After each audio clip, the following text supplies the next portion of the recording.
Hello and welcome to this very special episode with Sadhguru ji, which we are doing on the occasion of the International Yoga Day. Sadhguru ji, namaskaram. And I want to ask you, Sadhguru ji, yoga has become a very, very important part of people's lives. In fact, a study has recently shown that about 2 billion people across the world have gone to practice yoga. That means 1 out of every 3 people in the world. Is yoga the latest fad, or does it really have the kind of empirical backing that we are now seeing through studies by Harvard University and other such studies that have come up? I want to ask you, is there a scientific reason that the world is adapting yoga as a lifestyle? Namaskaram, and on this International Yoga Day, it is very important that first of all, how did this International Yoga Day come into existence? Because when this was proposed by India, by our Prime Minister, when it was presented, 172 countries said an emphatic yes to it. Never before in the UN anything has gotten that kind of support, because everybody was literally waiting for India to do this all these years. It's now that we have done this. Having said that, why is this so important? If you look at anything that's happened in human history, nothing else has lasted as long as yoga. 12 to 15,000 year history it has, and it has lasted. This has not been propagated forcefully. Never it's happened holding a sword to your throat, somebody said, do yoga. But it has happened only because it has worked. Only because of its efficacy, it's on. So, do we have empirical data about it? 100%. But empirical data, as you know it, as it is being collected in today's scientific jargon and the university levels, is only, let's say, 30 to 40 years or 50 years old. But we have enough experiential data in this country that we know it works. 100% it works, millions and millions of people have benefited from this, no doubt. So having said that, today, the two things that everybody is worried about is, one thing is a virus. Staying alive physically is one big challenge right now. And the next thing is, because people are in lower levels of activity, they are cooped up in their homes because of the lockdown, it is an established factor that when the necessary physical activity is not there, there is a decreased level of BDNF, or the brain-derived neurotropic factors. When that happens, this will bring anxiety, depression, Alzheimer's, decrease in emotional exhaustion, burnouts, all these things happen. This is an established understanding in the medical science. But now, with the yogic practices, with the inner engineering practices, we have established that University of Indiana, professors from Harvard University, Rutgers and Florida University have done a comprehensive study where they're showing that the BDNF levels are 3-fold higher than a normal person, or it increases 3-fold within 90 days of practice. So 100% people are out of their depressive modes and other anxiety situations and all this, 100% they're out. There is now blood markers clearly showing this. This is not just sociological studies. These are actually very intrusive blood markers being studied, and we are clearly seeing this, and even genetic dispositions are changing by the yogic practice within 90 days period. Sadhguru ji, I don't mean to joke about this, but in recent research by a group of scientists, including professors from Harvard and Rutgers, they've mentioned there that there are really high number of anandamide released after yogic practices. Many people are questioning, isn't this the same thing that creates intoxication? So is yoga a substitute for a Friday evening or a Saturday evening drink? No, this is those people who are not in yoga, they're using Saturday evening as a substitute. You're putting it the other way around. See, look at my eyes, I'm always stoned 24 hours. They are getting stoned only on the weekend. Tell me which is better. So one is, there is what is called as endocannabinoids that is produced in our body. There are cannabis receptors in our brain and right through the body. We have receptors. Why are they there? Because it's expecting that you produce this endocannabinoids. When you produce this, everything is at ease, your experience of life, both physically and mentally, is very pleasant. When your experience of life is pleasant, you naturally function at a higher level of efficiency and capability. Human potential is fully realized simply because you are not an issue in your life. There are 1,000 issues to handle in our lives outside, but you should not be issue. If you yourself, your own thought and emotion is one big issue, right now people are going about as if it's your right to have a mental problem. They're saying it's our right. Oh, why are you saying it can go away? It cannot go away. Human beings have to live with this. Why? Because if people think their diagnosis is the nature of being human, I'm very sorry for that. The important thing is, a human being is capable of having mastery over his or her system much more than any other creature on this planet. So yoga is the science which explores this dimension. And tell me, if you were also… when we talk about this, we talk about three dimensions. One is intoxication. I'm putting that in the front, but it's actually the last one.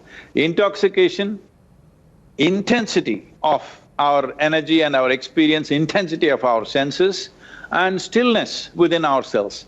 These three dimensions, if they are on every moment of your life, you are never the issue in the world. Within yourself, you are never the issue. There are outside situations that need to be handled, we will do it to the best of our ability. You tell me, Navika, you're doing whatever work you're doing right now, it's demanding in these times, this work that you're doing.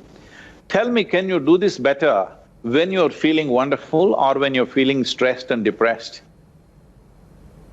Obviously, if one is feeling better, one performs to an optimum capacity at that time.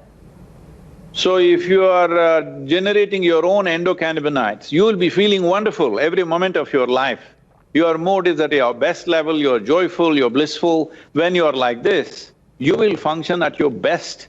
This is something that needs to happen. Well, you said 2 billion people, I'm terribly disappointed with that because this was my mission when at the age of 25, when things exploded within me and I was dripping ecstasy, I thought, what is the problem?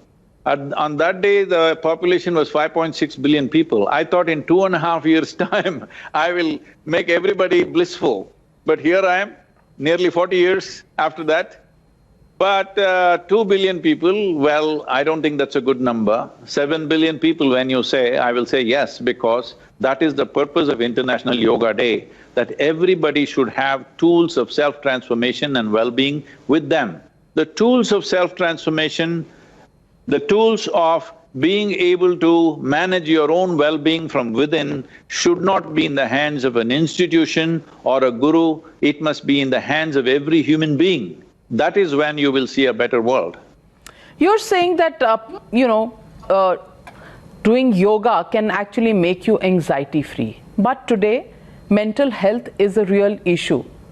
Sadhguruji, we've lost a big Bollywood star, and that's come as an eye-opener to many people in this world on what mental stress can do to you. And mental stress has many dimensions. Mental stress happens because most of the Indians today are living in fear of the virus infection. There are some who are living in fear of losing their job. There are some people who are living in fear because their salaries have been cut. There are some people who are living in fear because they don't know. The future seems absolutely uncertain. Financial crisis probably is more evident now in virtually every other household than it ever was before. Do you think there is any scientific proof to tell us that mental health can be solved by yoga? Because the Bollywood star that I'm talking about was somebody who did a lot of physical exercises, was a very fit human being. How does mental health relate to this yogic practice? Well, when you say, is there any scientific evidence? What scientific evidence means is that there are certain markers on the level of our physiological level, which is usually the blood markers. There are certain genome markers. There is BDNF, which is an important marker, the neurotropic markers. All these clearly show you can not only prevent these psychological ailments by doing the right practices, but you can come out of it also if you do it the right way. Only problem is when somebody is in a state of mental depression or other things, getting them to do the practice is a huge challenge. It's a very big challenge. Unless there are dedicated people around them, supporting them in every way to make them do it every day, it won't happen. That's what we do here. I can show you thousands of people who have come out of various mental problems by doing that because we create a supportive atmosphere. This may not be possible in every home to make it happen. So the question is of application. If we can apply, will they come out of it? 100% it's possible. There are some pathological cases which are very hard. So there also we have seen such cases, whatever level of medication they were on, we have brought down that level of medication significantly. So about suicides that you're talking about, every year, 800,000 people are committing suicide in this world. Can you believe that? It's more than all the crime, murders, even wars put together, that many people don't die, that many people are taking their own life. This means every 40 seconds, one person is taking his own life. Only when somebody that you know dies, or only when somebody who is popular or significant in a society dies, everybody sits up. But every 40 seconds, somebody is committing a suicide. We need to really look at this. Why are human beings want to take their own life? Simply because we have not inculcated anything in our education system which tells us how to handle our physiology and psychological structure. There are many ways to put this. The simplest way to put this is just this. Most human beings have not been taught how to handle their own intelligence. If you had half the brain that you have, you would have no mental ailments. Because you have a certain level of intelligence and you have no training, you have no social situation where you're being taught how to use this to your well-being, now your own intelligence is turning against you. When your intelligence turns against you, it looks so hopeless, as if there is simply no way out of it. That is what leads to, people committing suicide. Some may be committing suicide because of their life situations, but a whole lot of them are committing suicide just because of their psychological situations. That can easily be stopped if there is a proper system. Right from childhood, everybody is taught certain processes where their endocannabinoids are on. That means they are blissful by nature, their experience of life is pleasant, naturally. When this is there, why would you think anybody would take their life? Why would you think anybody would be depressed? I know there's a whole lot of people who, if you utter the word depression, they're usually pouncing on me for that, because they heard the word depression only probably from the diagnosis they got for themselves. The word depression is not only clinical depression. If two things go wrong with your life today, you could be mildly depressed. Well, you will talk yourself out of it, otherwise you will talk to your friend or family and they will talk you out of it, otherwise you will seek professional help. If there was no way out of depression, why would a psychologist sit with you and talk to you for hours? Obviously, he knows he can talk you out of it. And otherwise, chemical help. Right now, when it comes to chemistry, this human mechanism is the most sophisticated chemical factory on the planet. The question is only this: are you a great manager of this chemistry or are you a lousy manager of this chemistry? This is all there is. Yoga means you become a very efficient manager of your own chemical factory.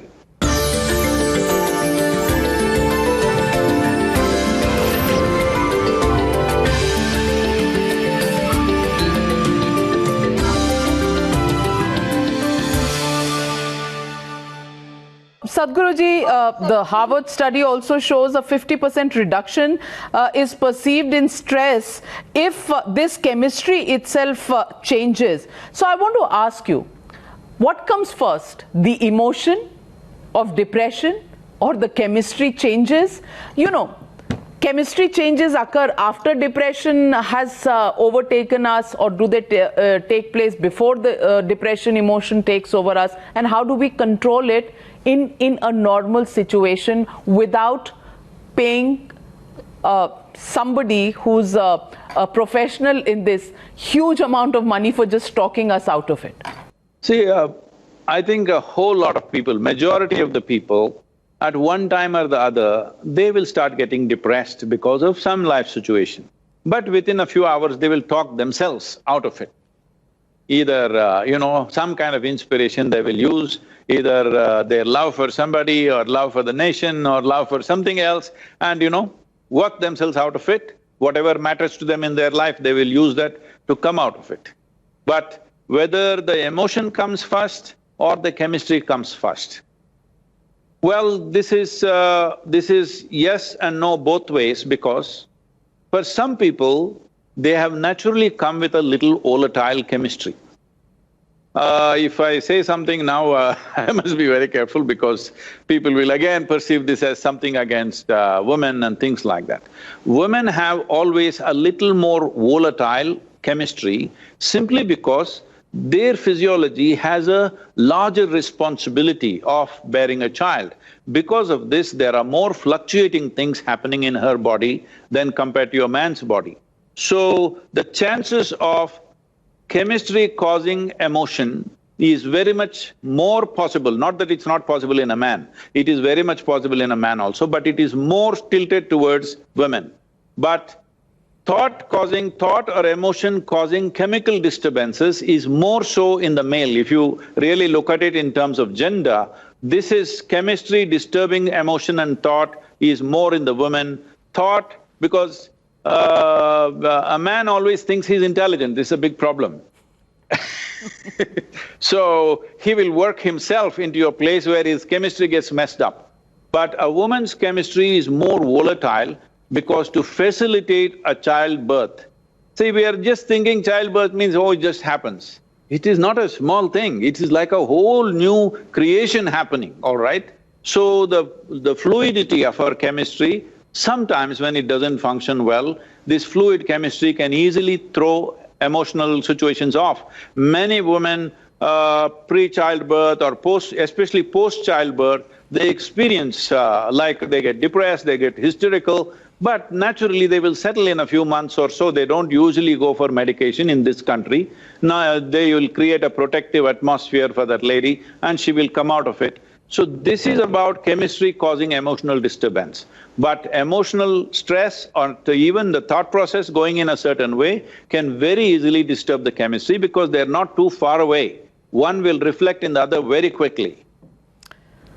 Well, Sadhguruji, I completely understand what you're saying, and I'm not one of those feminists who will question this because I've gone through childbirth, and I think what you say is very, very real. But I also want to ask you that the reasons are only increasing in the times that we live in. There are reasons due to the kind of pressures we feel because of the COVID virus situation. But there are also reasons that are extraneous, reasons we have no control over. For example, the China situation, the India-China situation. I want to ask you, Sadhguruji, this country has been a country that has wished and prayed for peace from times immemorial. Yet, this country has been ravaged by wars again from times immemorial. Today, when we stand at one such cusp, how do people really think about the uncertainty that is currently prevailing? There is anger which is directed towards a country. There is a whole lot of heightened emotion from people in the country. How do you think we have to manage this, and how do you think we need to look at this entire issue of China? This is not only about China. First of all, let's understand this. What we call a nation. Well, we like to say India is a cultural entity, this, that, everything. Yes, it's all true on one level. But essentially, a nation is a piece of geography. So except on the oceans, except in the oceans, none of our other borders are properly defined. East, west, north, nowhere is it properly defined. How do you make a nation like this? Is your western border clearly defined? No, you have LOC. Northern border, you have LAC. Eastern border, you know all the trouble, the perforated borders that you have. So after 75 years of independence, why have we not defined it? Because somebody did not understand what is a nation. We have fancy ideas, we will pray for peace. I don't know what's the other word you use, pray and what? We wish and pray for peace. Peace will not come that way. We must do the right things so that the ambiguity is reduced and the reason for any kind of confrontation is reduced. And then once that is done, peace must be enforced. This is the way the world works. Peace within myself I can achieve in a different way, but I would say that is also enforced. I am peaceful and joyful because I enforce it. Otherwise, if I look at the outside situations, I can also get depressed. I have decided such things don't happen to me, I enforce it in myself that I will never be disturbed, I will never be unhappy, I will be peaceful and joyful. This is an enforcement within myself. The same thing is needed as a nation, we must enforce peace. Whether it is at the border or on the streets of our nation, we have to enforce peace. And but you said enforcing peace somebody has failed to do it over the last 75 years. Somebody means who? Enforcing peace is extremely difficult when there is ambiguity about what is our nation, what is not our nation. Putting our army out there every day, losing men, either in the west or now in the north, constantly, because there is so much ambiguity. Because we did not understand what it means to be a nation, that we have to secure what is the boundary. Whether we lost something, gained something, that's not the important thing. The important thing is there should be no endless ambiguity about what is our nation, what is not, because at any time somebody can rake up a problem. Right now, we need to understand this. See, our problems are in the west, now in the north. Even with a small nation which is so much a part of our culture and absolutely like one nation it is, though it is a politically separate nation, even there we are having problems. Simply because we have not clearly defined our boundaries. The earlier you do it, the better it is. Now after 75 years, nobody is willing to listen to you. You should have done it the moment you get independence. Within the first 2-3 years, you must define your boundaries. This is very, very important. Someone did not understand this. This is a serious flaw. But this is the reality. Now at least we should strive to somehow define the boundaries of this nation so that every day we don't have to kill young people on our borders. Well, there is a political controversy, a political slugfest that is on, but when you say someone should have done it in the first 3 years of independence, I think the world and the country will understand what you mean by those words. Well, thank you very much, Sadhguruji, for joining me at a time when India is facing challenges, but on a day when International Yoga Day will tell us the importance of yoga to not only control our emotions within, but also to get out of depressions and keep our body and mind absolutely fit and happy. Namaskaram and thank you very much for joining. Various very simple and powerful practices being offered free to the entire world. Everybody should make use of it. This is not about controlling emotion, this is about transforming emotion. Either misery or joy is a choice. We must exercise this choice. Yes, and from misery you can create ecstasy, as Sadhguruji just explained to us. Well, with that, thanking Sadhguruji, we'll take a short break. Namaste. News follows on the other side.